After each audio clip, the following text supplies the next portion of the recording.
What is going on, guys? My name is Bucky Roberts and welcome to your very first tutorial in the Ruby programming language.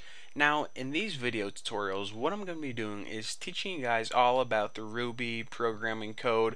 But before we start jumping into messing with the code, the very first thing we need to do is actually install Ruby on our computer.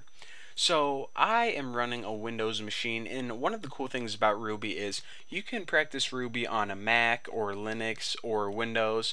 Now the installation process is a little bit different for each, but I'm gonna guess most of you guys watching these videos have Windows.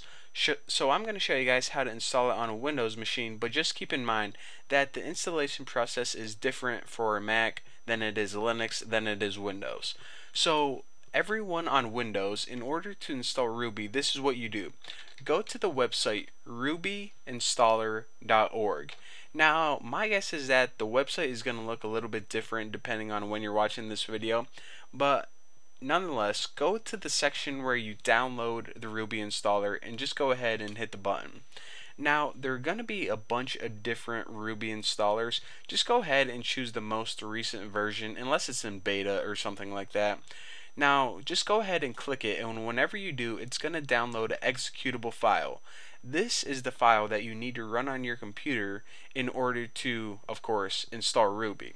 Now go ahead and double click this, and if you're running Google Chrome, you can just go ahead and click the file on the bottom. But once you double click this executable file, it's going to say, are you sure you want to run this file?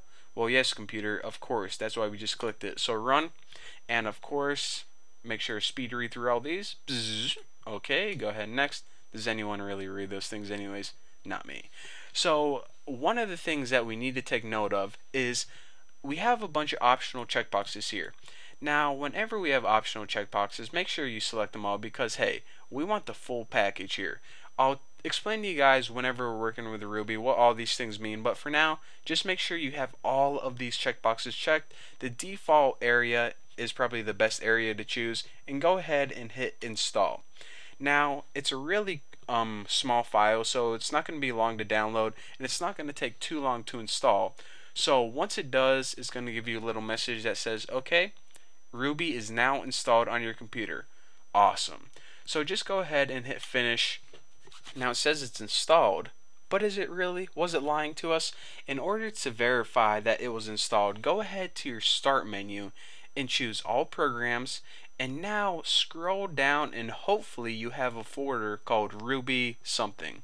So go ahead and click this and choose the program that says Interactive Ruby. This is where we're going to be doing a lot of our learning Ruby. So basically, I'll explain Interactive Ruby a little bit more in depth later on, but it pretty much turns code that we write into code the computer can run immediately. Basically something that we can understand into code that the computer can understand.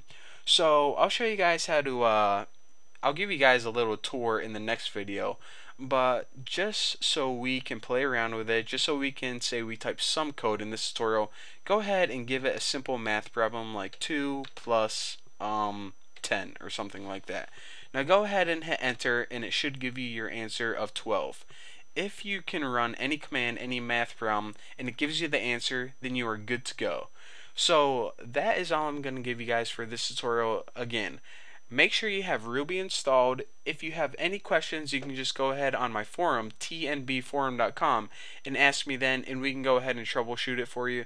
But anyways, in the next lesson, what I'm going to be doing is talking to you guys about what all these numbers mean right here, and we're going to be start coding in Ruby. So that's what you have to look forward to. Thank you guys for watching. Don't forget to subscribe, and I'll see you guys in the next video.